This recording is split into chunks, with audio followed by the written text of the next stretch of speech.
Hi every one. ഇന്നത്തെ വീഡിയോയിൽ നമ്മൾ ഡിസ്കസ് ചെയ്യാനായിട്ട് പോകുന്നത് NDUGC net English June 2023 shift 1 ചോദിച്ചിട്ടുള്ള ലിറ്റററി ക്രിറ്റിസിസത്തിലെ ക്വസ്റ്റ്യൻസിനെ കുറിച്ചാണ്. അപ്പം നമ്മൾ ഇതിനു മുമ്പ് പല വീഡിയോസിലും ലിറ്റററി ക്രിറ്റിസിസം എക്സ്പ്ലെയിൻ ചെയ്തിട്ടുണ്ട്. അതിൽ വരുന്ന മേജർ റൈറ്റേഴ്സിനെ എക്സ്പ്ലെയിൻ ചെയ്തിട്ടുണ്ട്. ആൻഡ് അതിൻ്റെ വീഡിയോസിൻ്റെ ലിങ്കുകൾ ഞാൻ ഡിസ്ക്രിപ്ഷനിൽ കൊടുക്കുന്നതായിരിക്കും. അപ്പോൾ അതെല്ലാം ഒന്ന് കണ്ടതിന് ശേഷം ഈ ഒരു വീഡിയോ കാണാനായിട്ട് നോക്കുക. സോ അപ്പോൾ നമ്മൾ ലിറ്റററി ക്രിറ്റിസിസം, ഞാൻ ഏതൊരു തവണയും ലിറ്റററി ക്രിറ്റിസിസം ക്ലാസ് എടുക്കുന്നതിന് മുമ്പ് പറയുന്ന ഒരു കാര്യമാണ്, വളരെ കുറച്ച് റൈറ്റേഴ്സും അതുപോലെ തന്നെ വളരെ കുറച്ച് വർക്ക്സുകളുമാണ് നമുക്ക് ലിറ്റററി ക്രിറ്റിസിസത്തിലുള്ളത്. സോ നമുക്ക് NDUGC net English point of വ്യൂവിൽ മാർക്സ് സ്കോർ ചെയ്യുന്നതിൽ ഏറ്റവും എളുപ്പമുള്ള ഒരു മൊഡ്യൂളാണ് ലിറ്റററി ക്രിറ്റിസിസം. നമ്മൾ കറക്റ്റായിട്ട് ഓർഗനൈസ് ചെയ്ത് ഈ ഒരു മൊഡ്യൂൾ പഠിക്കുവാണെങ്കിൽ. സോ അപ്പോൾ നമ്മൾ ലിറ്റററി ക്രിറ്റിസിസത്തിനെ കുറിച്ച് എടുക്കുകയാണെങ്കിൽ നമുക്കറിയാം, നമ്മൾ നോർമലി പഠിക്കുമ്പം literary criticism, Greek critics, Roman critics, പിന്നെ ഇംഗ്ലീഷ് ക്രിറ്റിസിസത്തിലോട്ട് വരുമ്പോഴത്തേക്കും we begin from Philip Sidney. Philip സിഡ്നിക്ക് ശേഷം enlightenment age critics which includes John Dryden, Alexander Pope, Samuel Johnson. ഈ പറയുന്ന എൻലൈറ്റൻമെന്റ് ഏജ് ക്രിറ്റിക്സിനെ നമ്മൾ നോക്കുന്നു. അതിനുശേഷം we have romantic age critics which include Wordsworth, Keats and Coleridge. And then we have Victorian age critics which include G.M. Hopkins, Frederick Nietzsche, Matthew Arnold. And നമ്മൾ modern age critics and late Victorian age critics ആയിട്ട് നമ്മൾ നോക്കുന്ന writers ആണ് T.S. Eliot, അതുപോലെ തന്നെ Virginia wolf, ഇങ്ങനെയുള്ള റൈറ്റേഴ്സിന്റെ works. അപ്പം ഈ റൈറ്റേഴ്സ് ആണ് നമ്മൾ മെയിൻ ആയിട്ടും ലിറ്റററി ക്രിറ്റിസിസം പറയുമ്പോൾ നമ്മൾ എക്സ്പ്ലെയിൻ ചെയ്യുന്നത്. സോ ഇതിന്റെ പ്രീവിയസ് വീഡിയോസിലെല്ലാം ഞാനിത് എക്സ്പ്ലെയിൻ ചെയ്തിട്ടുള്ളതാണ്. So let's look at the questions that are asked from literary criticism in this particular year. So first question, the character who discusses the relative merits of French drama and English drama in Essay of Dramatic Poesy is. So ഇതാണ് നമ്മുടെ question. അതായത് ഈ essay on dramatic poesy ഡ്രൈഡൻ്റെത് previous ഇയറിലൊക്കെ ഒരുപാട് തവണ ചോദിച്ചിട്ടുണ്ട്. Same question ആയിട്ടല്ല, പക്ഷേ ഇതേ ക്യാരക്ടേഴ്സും അവർ അസോസിയേറ്റ് ചെയ്തിട്ടുള്ള അവരുടെ തോട്ട്സും എല്ലാമായിട്ട് ഒരുപാട് തവണ ചോദിച്ചിട്ടുള്ളതാണ്. സോ ലിറ്റററി ക്രിറ്റിസിസത്തിൽ ഒഴിവാക്കാൻ പറ്റാത്ത ഒരു വർക്കാണ് ജോൺ ഡ്രൈഡന്റെ എസ്സേ ഓഫ് ഡ്രാമാറ്റിക് പോയസി എന്ന് പറയുന്നത്. സോ ഇവിടെ നമ്മുടെ ക്വസ്റ്റ്യൻ എന്താണെന്ന് ചോദിച്ചു കഴിഞ്ഞാൽ, എസ്സേ ഓഫ് ഡ്രാമാറ്റിക് പോയസിയിലെ 4 ക്യാരക്ടേഴ്സിൽ ഫ്രഞ്ച് ഡ്രാമയുടെ മെറിറ്റ്സ് ഡിസ്കസ് ചെയ്യുന്ന ക്യാരക്ടർ ഏതാണെന്നാണ് question. And they have given the names of these 4 characters: Neander, Lisideius, Crites and Eugenius. So നമ്മൾ ഈ ഒരു വർക്കിനെ കുറിച്ച് ഡീറ്റെയിൽഡ് ആയിട്ട് നോക്കുകയാണെങ്കിൽ നമുക്ക് പറയാം, ഈ ഒരു വർക്കിനെ കുറിച്ച് നമ്മൾ ഡീറ്റെയിൽഡ് ആയിട്ട് നോക്കുകയാണെങ്കിൽ നമുക്ക് പറയാം, എസ്സേ ഓഫ് ഡ്രാമാറ്റിക് പോയസി എന്ന് പറയുന്നത് ജോൺ ഡ്രൈഡന്റെ ഒരു വർക്കാണ്. ഇത് 4 ക്യാരക്ടേഴ്സ് തമ്മിലുള്ള ഒരു ഡയലോഗ് ഫോമാറ്റിൽ എഴുതിയിട്ടുള്ള ഒരു വർക്കാണ്. 4 ക്യാരക്ടേഴ്സ് തമ്മിലുള്ള ഫോമാറ്റ് എന്ന് പറയുന്നത് 4 ക്യാരക്ടേഴ്സ് ആണ്: ക്രൈറ്റ്സ്, യുജൈനസ്, ലിസീഡിയസ് ആൻഡ് നിയാൻഡർ. ഇതിൽ ഈ 4 ക്യാരക്ടേഴ്സും, അതായത് ക്രൈറ്റ്സ്, യുജൈനസ്, ലിസീഡിയസ്, നിയാൻഡർ, ഈ 4 ക്യാരക്ടേഴ്സും ഓരോ തോട്ട്സിനെ അല്ലെങ്കിൽ ഓരോ സ്കൂൾസിനെ റെപ്രസെന്റ് ചെയ്യുന്നതാണ്. സോ അവർ തമ്മിലുള്ള ഒരു ഡിബേറ്റ് ആൻഡ് ഡിസ്കഷൻ ആണ് the essay of dramatic poesy by John Dryden എന്ന് പറയുന്നത്. അപ്പൊ ഈ ഒരു എസ്സേയിൽ ഈ ക്യാരക്ടേഴ്സ് ഡ്രാമാറ്റിക് പോയിട്രിയുടെ നേച്ചർ, അതിന്റെ പ്രിൻസിപ്പൾസ്, അതിനെക്കുറിച്ചുള്ള ഒരു ഡിബേറ്റിൽ അല്ലെങ്കിൽ ഡിസ്കഷനിൽ എൻഗേജ് ചെയ്ത് നിൽക്കുന്നത് നമുക്ക് കാണാം. അപ്പൊ ഈ 4 ക്യാരക്ടേഴ്സിൽ ഫ്രഞ്ച് ഡ്രാമയുടെ മെറിറ്റ്സ് പറയുന്ന ക്യാരക്ടർ എന്ന് പറയുന്നത് അത് ലിസീഡിയസ് ആണ്. അപ്പൊ ഇവിടെ ഈ French drama, English drama discussion എന്ന് പറയുന്നത് ഡ്രാമാറ്റിക് തിയറിയിൽ 17th സെഞ്ചുറിയിൽ വരുന്ന ഏറ്റവും വലിയൊരു ഡിസ്കഷൻ ആണ്. അതായത് ക്ലാസിക്കൽ പ്രിൻസിപ്പൾസിനെ പ്ലേസിന്റെ ഫോമിലും സ്ട്രക്ചേഴ്സിലുമുള്ള ഇമ്പാക്റ്റിലും ഇൻഫ്ലുവൻസിലും വരുന്ന ഒരു ഡിസ്കഷനിൽ വരുന്ന ടോപ്പിക്കാണ് ഈ പറയുന്ന ഫ്രഞ്ച് ഇംഗ്ലീഷ് ഡ്രാമാസ് തമ്മിലുള്ള ഒരു കമ്പാരിസൺ എന്ന് പറയുന്നത്. അപ്പൊ ഇതിലെ ഓരോ ക്യാരക്ടേഴ്സും എന്താണ്, ഓരോ പേഴ്സ്പെക്റ്റീവ്സിനെ റെപ്രസെന്റ് ചെയ്യുന്നവരാണ്. അപ്പൊ ഇതിൽ നമ്മുടെ ക്വസ്റ്റ്യൻ എന്ന് പറയുന്നത് ലിസീഡിയസിനെ കുറിച്ചാണ്. അപ്പൊ ഇതിൽ ലിസീഡിയസ് എന്ന് പറയുന്നത് ഫ്രഞ്ച് ഡ്രാമയുടെ ഒരു അഡ്വക്കേറ്റ് ആയിട്ടാണ് ഇതിൽ വരുന്നത്. അപ്പൊ ഇതിൽ നമുക്ക് കാണാൻ പറ്റുന്നത് ഫ്രഞ്ച് ഡ്രാമയുടെ മാത്രമല്ല, ഇംഗ്ലീഷ് ഡ്രാമയുടെ സപ്പോർട്ടേഴ്സ് ഉണ്ട്, ഏൻഷ്യൻ ഡ്രാമേഴ്സിന്റെ സപ്പോർട്ടേഴ്സ് ഉണ്ട്, മോഡേൺ ഡ്രാമയുടെ സപ്പോർട്ടും ഉണ്ട്. സോ ഇതിൽ ഈ ഒരു എസ്സേയിൽ ലിസീഡിയസ് ഫ്രഞ്ച് ഡ്രാമേനെയാണ് പ്രേസ് ചെയ്യുന്നതായിട്ട് നമുക്ക് കാണാൻ പറ്റുന്നത്, എസ്പെഷ്യലി പിയർ കോർണീലിന്റെ വർക്ക്സിൽ.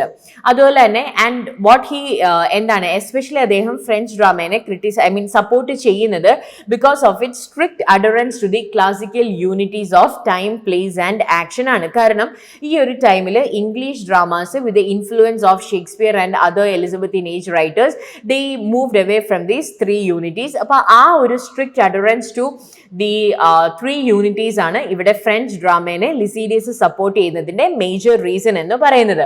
അതുപോലെ തന്നെ അദ്ദേഹം ഫ്രഞ്ച് ഡ്രാമേനെ സപ്പോർട്ട് ചെയ്യുമ്പോൾ അദ്ദേഹം പറയുന്ന ഒരു കാര്യം എന്ന് പറഞ്ഞു കഴിഞ്ഞാൽ ഫ്രഞ്ച് ഡ്രാമാസ് കുറച്ചും കൂടി റെഗുലർ ആണ്, വെൽ കൺസ്ട്രക്റ്റഡ് ആണ് ഇംഗ്ലീഷ് ഡ്രാമാസിനെ വെച്ച് കമ്പയർ ചെയ്യുമ്പോഴത്തേക്കും. അതുപോലെ തന്നെ ലിസീഡിയസ് ഇവിടെ ഫ്രഞ്ച് ഡ്രാമേനെ സപ്പോർട്ട് ചെയ്യുന്നതിന്റെ കൂടെ തന്നെ ഇംഗ്ലീഷ് ഡ്രാമാസിനെ ക്രിട്ടിസൈസ് ചെയ്യുന്നതായിട്ട് നമുക്ക് കാണാനായിട്ട് പറ്റും. എസ്പെഷ്യലി അദ്ദേഹം റെപ്രസെന്റ് ചെയ്യുന്ന പ്ലേസ് എന്ന് പറയുന്നത് ബെൻ ജോൺസന്റെയും വില്യം ഷേക്സ്പിയറിന്റെയും പ്ലേസ് ആണ്. കാരണം ഈ രണ്ട് പ്ലേസും he is criticising them for its lack of adherence to the classical unities. അപ്പൊ ഇവിടെ അദ്ദേഹം പറയുന്ന കാര്യം എന്താണെന്ന് ചോദിച്ചു കഴിഞ്ഞാൽ English dramas they often violate the unity of time and place. അതുപോലെ തന്നെ they mix tragedy and comic elements, tragic comic elements mix ചെയ്യുന്നു, which doesn't conform to this classic ideals. അപ്പൊ ഇവിടെ നമ്മൾ ലിസീഡിയസിന്റെ ക്യാരക്ടറിനെ കുറിച്ച് ചോദിച്ചുകൊണ്ടാണ് ഞാൻ ഇത്രയും ഡീറ്റെയിൽഡ് ആയിട്ട് പറയുന്നത്. അപ്കമിംഗ് നെറ്റ് എക്സാംസിന് ഇതുപോലെ ഓരോ ക്യാരക്ടേഴ്സും അവരെന്തിനെയാണ് സപ്പോർട്ട് ചെയ്യുന്നത്, അവരെന്തിനെയാണ് റിജക്ട് ചെയ്യുന്നത് എന്നുള്ളൊരു രീതിയിൽ തന്നെ നമ്മൾ പഠിച്ചിരിക്കണം. So let's go to the question. So, അപ്പോൾ നമ്മുടെ question, the character who discusses the relative merits of French drama and English drama in essay of dramatic poesy ആണ്. സോ ഫർദർ റെഫറൻസിന് വേണ്ടിയിട്ട് ഞാൻ ജസ്റ്റ് ആ ഓപ്ഷൻസും കൂടി ഒന്ന് എക്സ്പ്ലെയിൻ ചെയ്യാം. അപ്പം നമ്മൾ പറഞ്ഞു ഡ്രാമാറ്റിക് പോയസി എന്ന് പറയുന്നത് ഒരു ലൈവ്ലി ഡയലോഗ് ആണ് between these four characters discussing on the various aspects of theatre. So each character it represents a different perspective on this subject. അപ്പോൾ ഇതിൽ നമ്മൾ ഫസ്റ്റ് ക്യാരക്ടർ എടുക്കുകയാണെങ്കിൽ, അതായത് നമ്മൾ നിയാൻഡറിനെ എടുക്കുകയാണെങ്കിൽ, നിയാൻഡർ എന്ന് പറയുന്നത് ശരിക്കും ഡ്രൈഡന്റെ ഒരു സ്പോക്ക് പേഴ്സൺ ആയിട്ടാണ് പറയുന്നത്. അപ്പൊ ഡ്രൈഡന്റെ ഓൺ വ്യൂ ആണ് ശരിക്കും പറഞ്ഞു കഴിഞ്ഞാൽ ഇതിൻ്റെ അകത്ത് നിയാൻഡർ റെപ്രസെന്റ് ചെയ്യുന്നത്. അപ്പൊ നിയാൻഡർ ഇവിടെ ഫ്രഞ്ച് ഡ്രാമേനെയും ഇംഗ്ലീഷ് ഡ്രാമേനെയും അദ്ദേഹം അപ്രീഷിയേറ്റ് ചെയ്യുന്നുണ്ട്. പക്ഷെ അദ്ദേഹം കൂടുതലും സപ്പോർട്ട് ചെയ്യുന്നത് ഇംഗ്ലീഷ് ഡ്രാമേനെയാണ്. അദ്ദേഹം ഫ്രഞ്ച് സ്റ്റൈലിന്റെ മെറിറ്റ്സിനെ അദ്ദേഹം അക്നോളജ് ചെയ്യുന്നുണ്ട്. പക്ഷെ അക്കോർഡിംഗ് ടു നിയാൻഡർ ഇംഗ്ലീഷ് ഡ്രാമയ്ക്ക് കുറച്ചും കൂടി ഈ പറയുന്ന ഒരു എനർജി, ക്രിയേറ്റിവിറ്റി, അതുപോലെ തന്നെ അഡറൻസ് ടു നേച്ചർ, ഇതെല്ലാം അദ്ദേഹം ഇംഗ്ലീഷ് ഡ്രാമയിലാണ് പറയുന്നത്. സോ നിയാൻഡർ ഇവിടെ ഇംഗ്ലീഷ് ഡ്രാമേനെയാണ് നമുക്ക് സപ്പോർട്ട് ചെയ്യുന്നതായിട്ട് കാണാൻ പറ്റുന്നത്.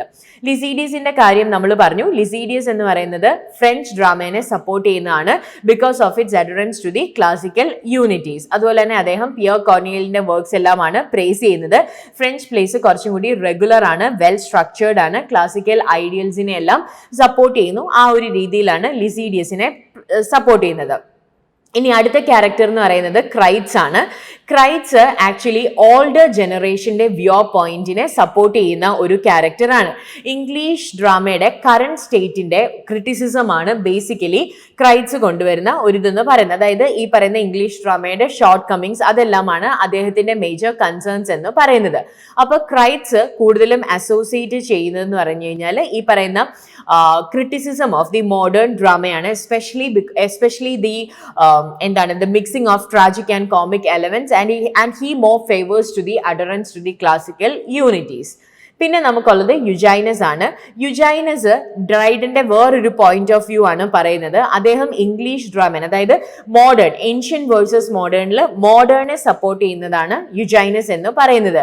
So he praises English drama for its richness, variety, naturalness. അപ്പം Eugenides, he argues that English dramatists, they have achieved a level of excellence by drawing inspiration from the ancient writers and also by its creativity. Okay, അപ്പം ഞാൻ just ആ ഒരു 4 ക്യാരക്ടേഴ്സും അവർ എന്തിനെയാണ് support ചെയ്യുന്നതെന്ന് ഒന്ന് പറഞ്ഞു എന്നേ ഉള്ളൂ. So here the answer for this question, the character who discusses the relative merits of French drama and English drama in essay of dramatic poesy is Lycidius. So the correct answer is option B, Lycidius. Now let's look at the next question. Some of the following are significant text of Victorian criticism. Identify them. അപ്പം ഇതിൽ നമുക്ക് 5 options ആണ് തന്നിട്ടുള്ളത്. ഈ 5 ഓപ്ഷനിൽ 3 എണ്ണം Victorian ക്രിറ്റിസിസത്തിന്റെ significant text ആണ്. അതിനെയാണ് നമ്മൾ ഐഡന്റിഫൈ ചെയ്യേണ്ടത്. Studies in the history of renaissance, from rituals to romance, Hamlet and his problems, the function of criticism in the present time and modern painters. നമ്മളൊരു നെറ്റ് പോയിന്റ് ഓഫ് വ്യൂവിൽ നോക്കുകയാണെങ്കിൽ ഇതിൽ 2 വർക്കുകൾ നമുക്ക് നല്ലതുപോലെ അറിയാവുന്ന വർക്ക്സുകളാണ്. ഒന്ന് Hamlet and his problems. Okay, Hamlet and his problems എന്ന് പറയുന്നത് ടി.എസ്. എലിയറ്റിന്റെ വർക്കാണ്. സോ അത് വിക്ടോറിയൻ ക്രിറ്റിസിസത്തിലെ ഒരു വർക്ക് അല്ല എന്ന് നമുക്ക് ആക്ച്വലി നല്ലൊരു ഉറപ്പുള്ള ഒരു വർക്കാണ്. അതുപോലെ തന്നെ ഇതിൽ വരുന്നില്ലാത്തൊരു വർക്കാണ് from rituals to romance. Anyway നമുക്ക് ഈ ഒരു വർക്ക്സുകളെ ഡീറ്റെയിൽഡ് ആയിട്ട് നോക്കാം. So studies in the history of renaissance, അത് വാൾട്ടർ പേറ്റന്റെ വർക്കാണ്. 1873 പബ്ലിഷ് ചെയ്തിട്ടുള്ള ഒരു വർക്കാണ് studies in the history of renaissance എന്ന് പറയുന്നത്. 1873 എന്ന് പറയുമ്പോൾ തന്നെ നമുക്കറിയാം വിക്ടോറിയൻ ഏജ് ആണ്. വിക്ടോറിയൻ ഏജിന്റെ ഒരു സിഗ്നിഫിക്കന്റ് വർക്കാണ് studies in the history of renaissance by Walter Pater എന്ന് പറയുന്നത്. അപ്പൊ ഈ ഒരു വർക്ക് നമ്മൾ എടുക്കുകയാണെങ്കിൽ അത് റിനൈസൻസ് പീരീഡിന്റെ ഒരു ക്രിറ്റിസിസം ആണ്. റിനൈസൻസ് പീരീഡും ആ റിനൈസൻസിൽ ആർട്ടിലും കൾച്ചറിലും ഇൻഡിവിജ്വൽ എക്സ്പീരിയൻസിലുമുള്ള ഇമ്പാക്റ്റും ഇൻഫ്ലുവൻസും എന്താണ്, അതിന്റെ ഒരു ഡീറ്റെയിൽഡ് സ്റ്റഡിയാണ് studies in the history of renaissance എന്ന് പറയുന്നത്. അപ്പൊ ഇവിടെ he actually explains a concept of arts for art's sake. ആ ഒരു കോൺസെപ്റ്റ് ആണ് ഈ ഒരു വർക്കിൽ എക്സ്പ്ലെയിൻ ചെയ്യുന്നത്. രണ്ടാമത്തെ work the function of criticism in the present time. ഇത് മാത്യു ആനൽഡിന്റെ വർക്കാണ്.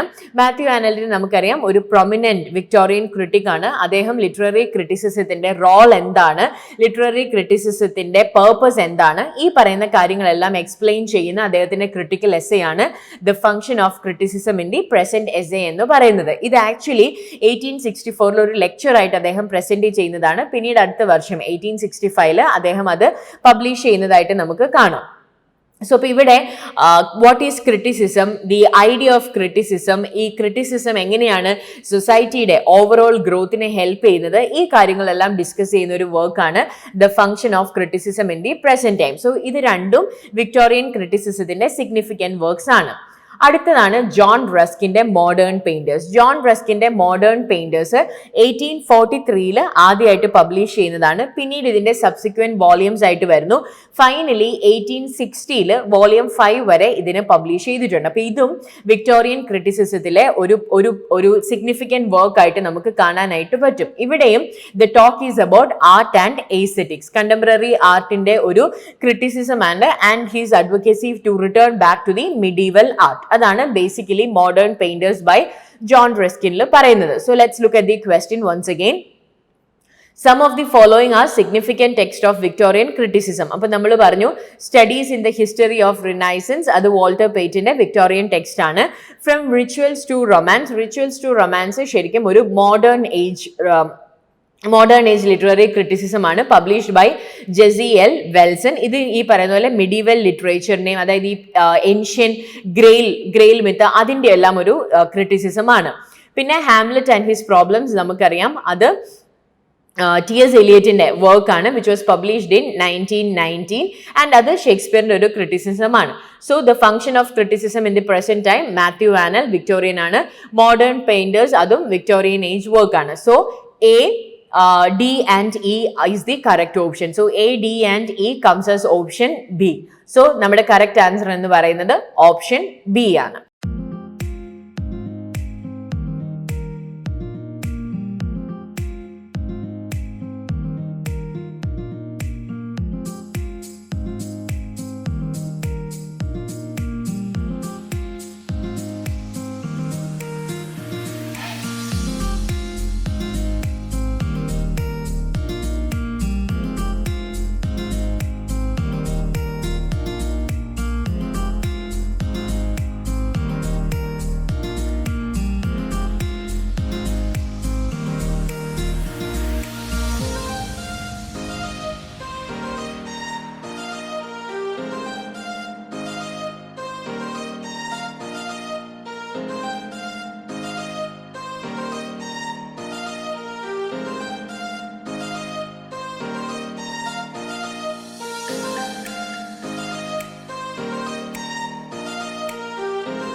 So now let's look at the next question that was asked for the same exam from literary criticism.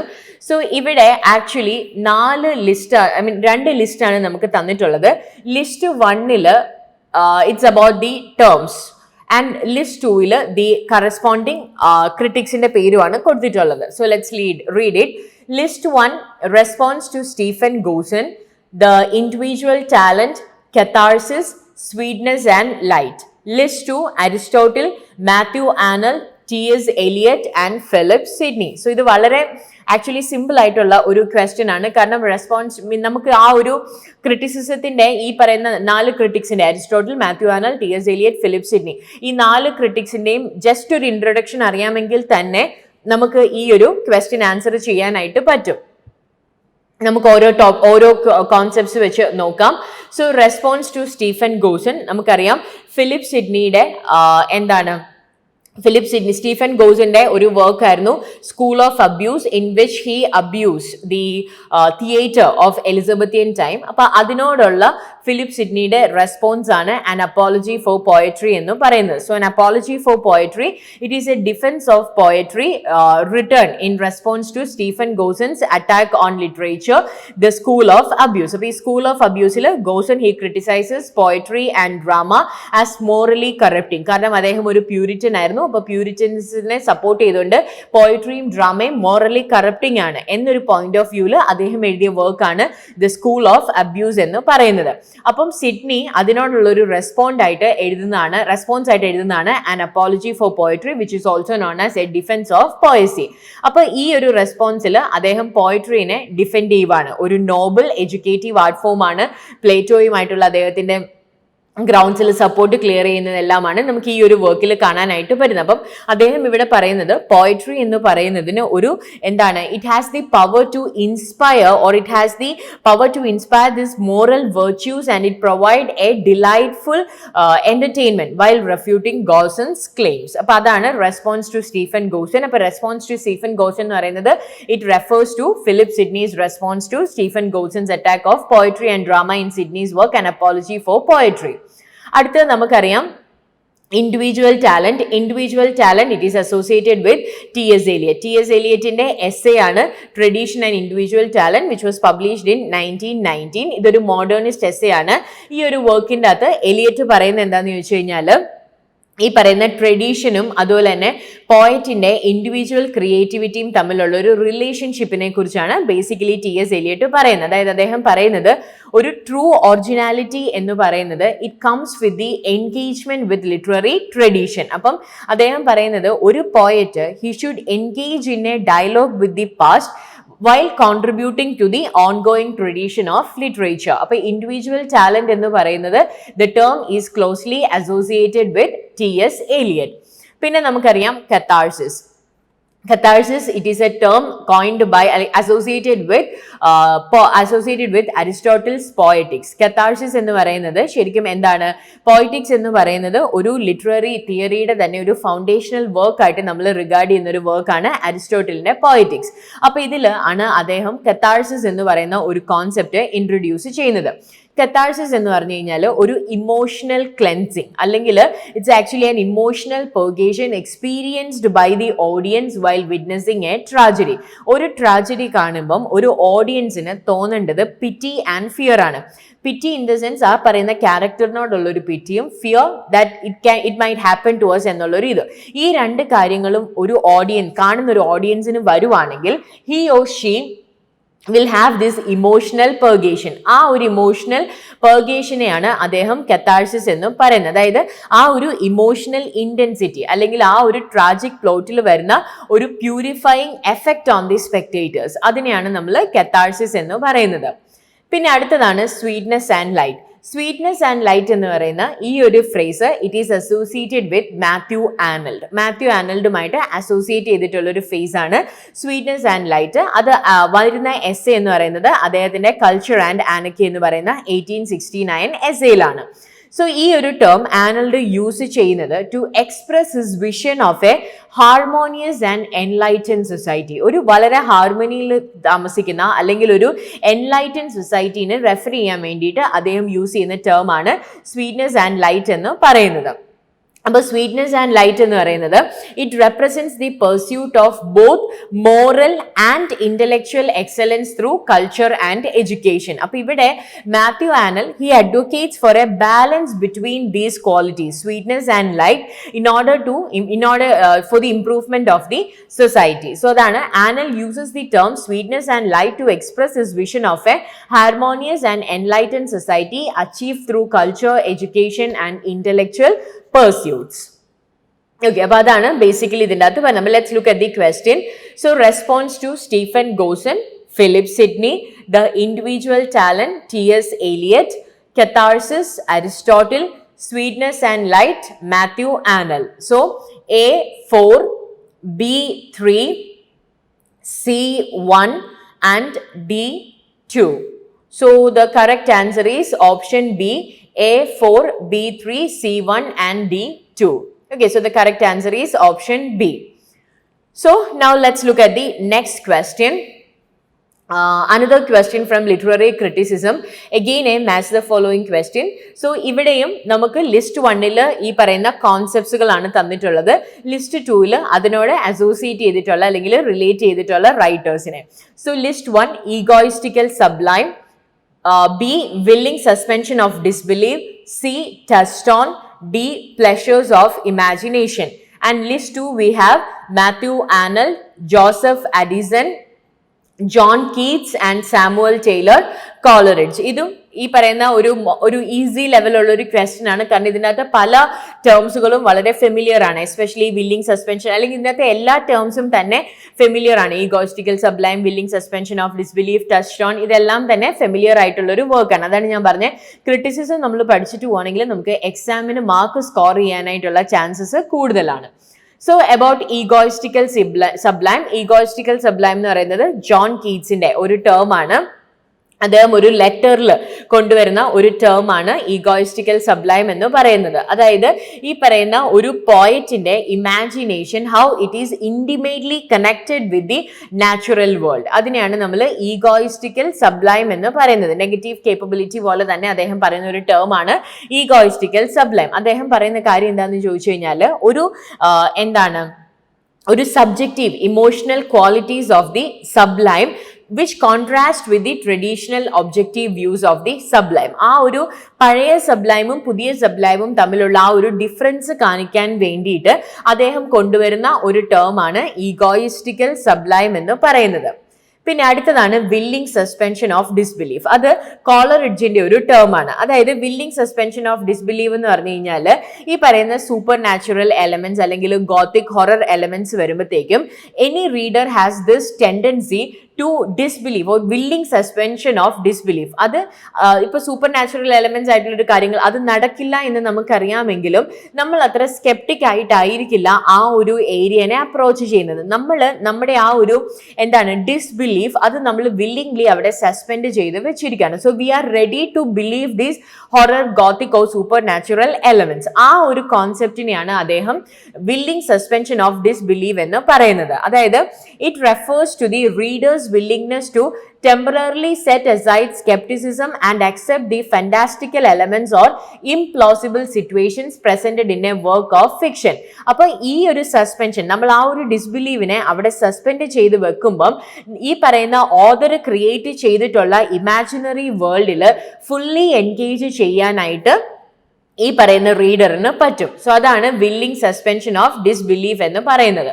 So the next concept is touched on. So touched on is actually a term coined by Matthew Arnold. We cannot say coined, but he made it popularized. So in his essay, The Study of Poetry.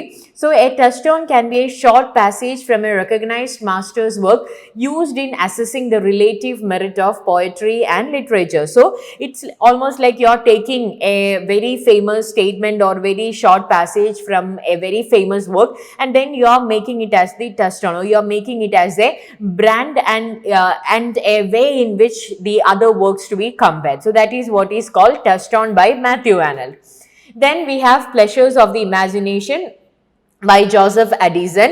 So Addison, he explored the idea that poetry and art provide a source of intellectual and emotional satisfaction contributing to the cultural and personal development. So we can say that in his writing, Addison, he emphasizes the importance of imagination in appreciating and understanding the beauty of world. So that is the pleasures of imagination. So he believed that the pleasures derived from imagination contribute to a cultural and personal development. So let's go back to the question.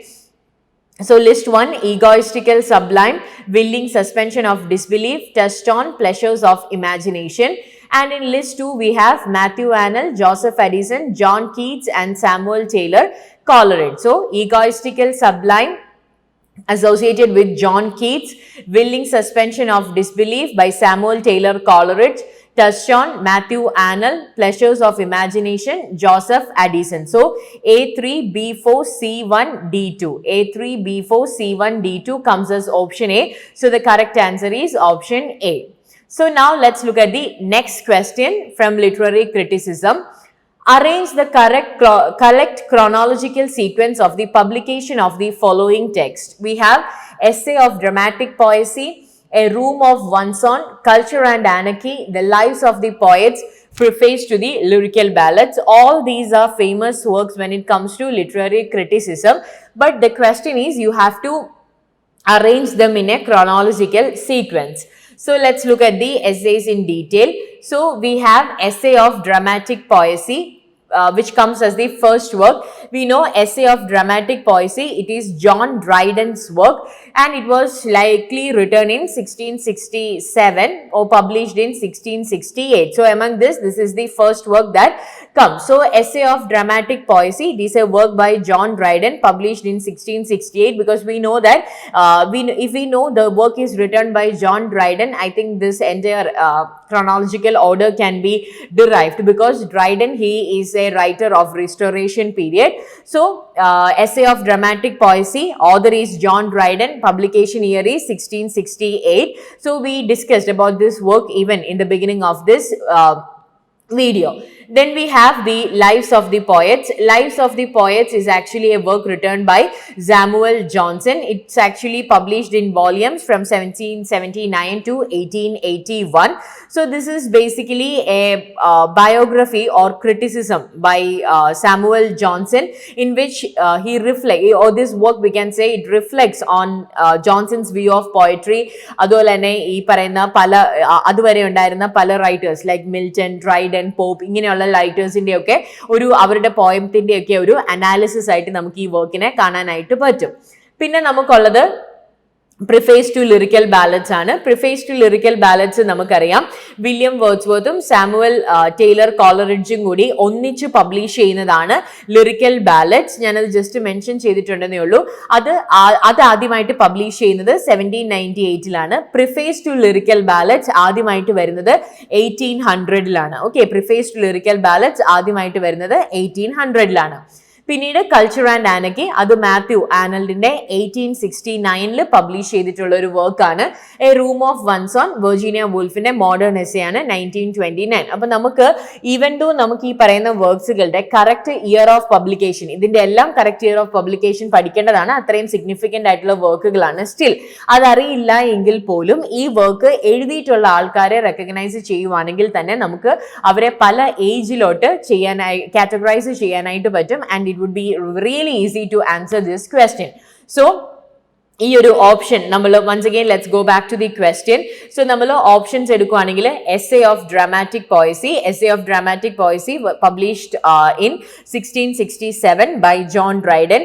A Room of One's Own, Room of One's Own latest work ആണ്, Virginia വൂൾഫിന്റെ 1929 publish ചെയ്തിട്ടുള്ള ഒരു work ആണ്. പിന്നെ we have Culture and Anarchy.